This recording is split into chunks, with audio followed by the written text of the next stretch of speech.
The failed launch of a balloon carrying a multi-million-dollar space telescope had onlookers scrambling for safety.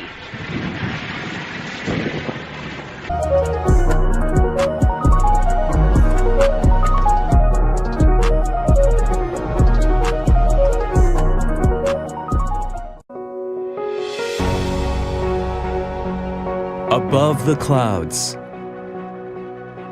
up in the sky, bordered by space is the stratosphere. SoftBank's next-generation telecom system. High-altitude platform station, HAPS. With 78 meters of wingspan and 10 propellers, HAPS is a lightweight aircraft, flying at 110 kilometers per hour. The large wing surface is covered by solar panels. In the stratosphere, there is plenty of sunlight during daytime, and the weather is mild throughout the year, with little change in the wind speed. This condition makes a long-term, stable flight possible. The aircraft flying in a certain area for months, powered completely by the sun. One HAPS operates as a cell site with radio coverage of 200 kilometers in diameter, which delivers a telecom network serving the entire ground. Standby aircrafts are always ready to take off for maintenance and emergencies to offer constant, stable services to customers.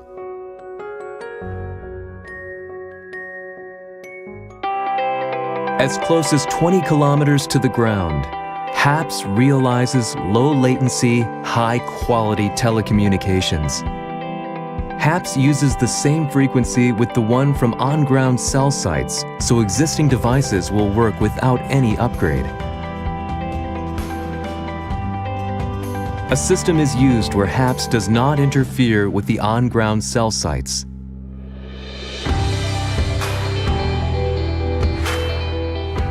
Seamless handover between cells allows users to continue enjoying communications. Whether it's urban or rural areas, in light aircrafts and drones, the combination of HAPS and on-ground cell sites will cover human activities from the ground up to the sky.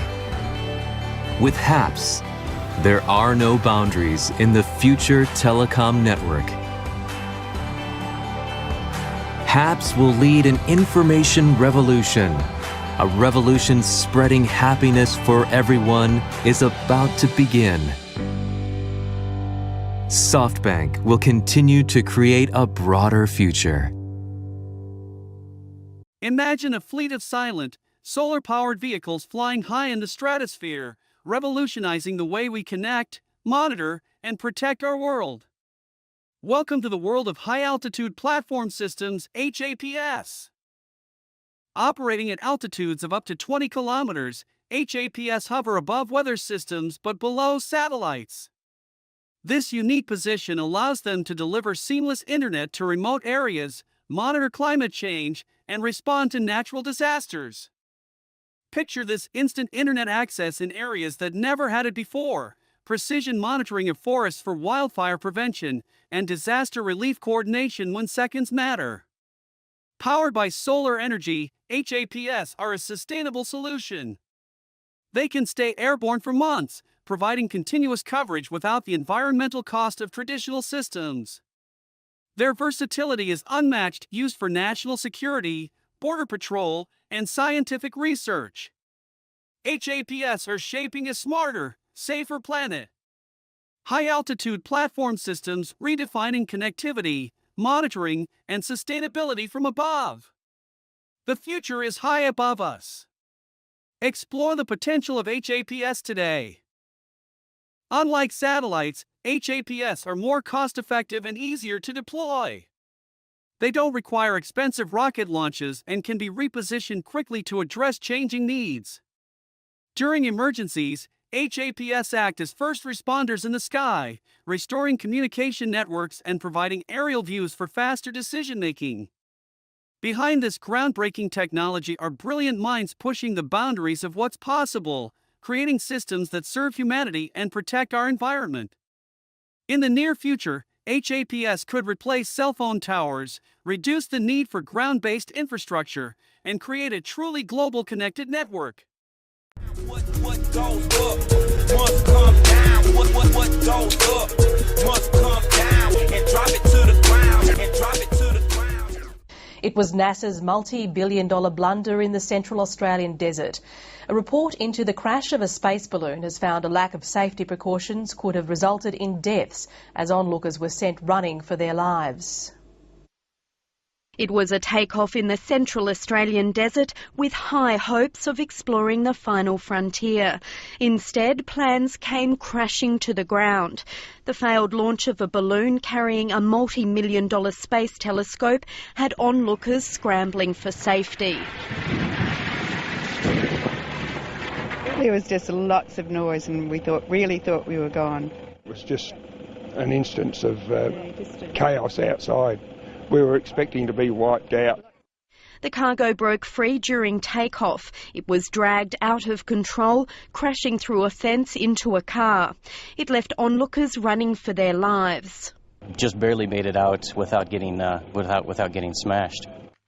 NASA's dream of entering the stratosphere ended up as a pile of space junk. A new report has found 25 causes for the incident, among them high winds, equipment failure and the absence of a backup release mechanism. But the report's most scathing criticism was directed at the scientists involved. The main safety issue was the safety of the general public, which we addressed immediately after the mishap. The report acknowledges those caught up in the cargo's trail of destruction were lucky they weren't killed. So we will certainly not be advertising any balloon launches. We'll have our own security people there. There will be a no-go area from which the public will be excluded. It's planning to launch another balloon into space next year. Emma Masters, ABC News. Yeah, a bit of sci-fi hitting home for a Michigan couple when a satellite crash landed in their backyard, and their reaction? Priceless. Never know what's going to happen. This baby fell out of the sky and landed in our yard. Nancy and Dan Welke, cool as cucumbers, discovering a satellite that had crash landed on their property, still blinking and still attached to a parachute.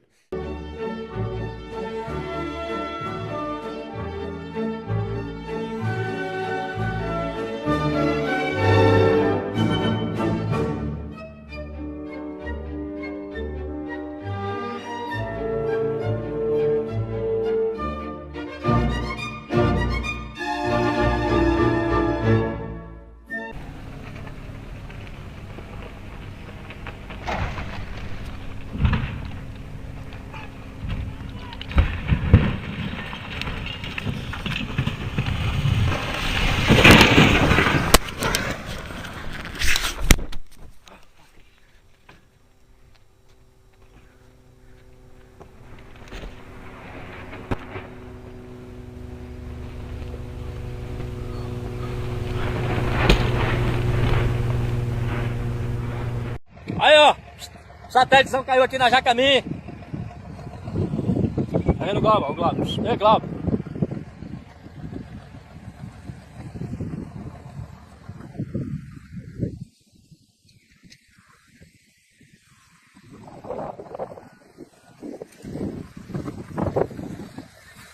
Ó o balão.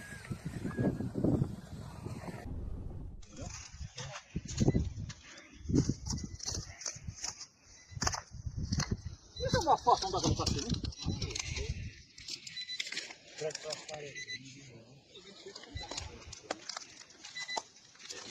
É grande essa porra, viu?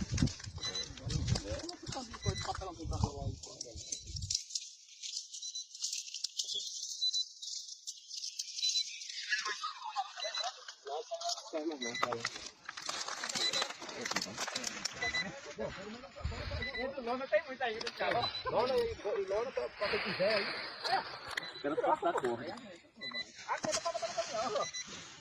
Aí não serve aqui. Alguém tem uma faca aí na cinta?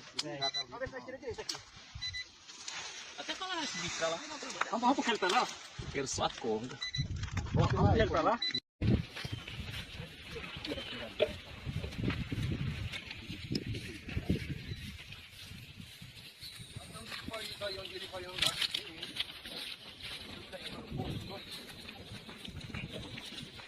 A imprensa chegando. Como foi pra você achar esse troço aí, seu homem? Seu ladrão de drone? Como? Esse morador aí. Daquele ali, esse morador caiu na fazenda dele, foi? Na fazenda dele. Well, people in the Navajo Nation have been trying to figure out what crash landed in the high desert. A Navajo Tribal Council delegate shared a picture of what looks like a satellite. Spaceship or satellite? Sitting right behind Tully Begay's house, his grandson watched it land. This thing came to a landing far from pretty much anything, in between the towns of Kayenta and Denihutso on the Navajo reservation. People were calling me and they were asking me what was going on at the house. A bunch of solar panels, some electronic hardware, looking very much out of this world. Parachute, there's an orange parachute it came down with it. Navajo Council delegate Nate Brown shared the photo, joking that if it was aliens, they should bring a COVID vaccine with them. But the most likely explanation is probably a lot more boring and does not include a cure for COVID. It's probably a weather balloon, just like the UFO at Roswell, but this time from Google. Google has been launching weather balloons with little miniature cell towers attached to them. It's called Project Loon. They hope to bring internet access to remote areas of the world. The balloons can stay up for about a year and carry a payload that looks an awful lot like what dropped near Tully Begay's house. There's even flight tracking data on those balloons. This one started off in Nevada, then crossed the country, went to the Caribbean, then finally popped up again off the coast of California and landed on the Navajo reservation, right by Kayenta. So not little green men from Mars, probably more like little IT guys from Google, and an out-of-this-world story on the reservation. We tried reaching out to Project Loon to see if what crashed was really part of their program. They have not responded.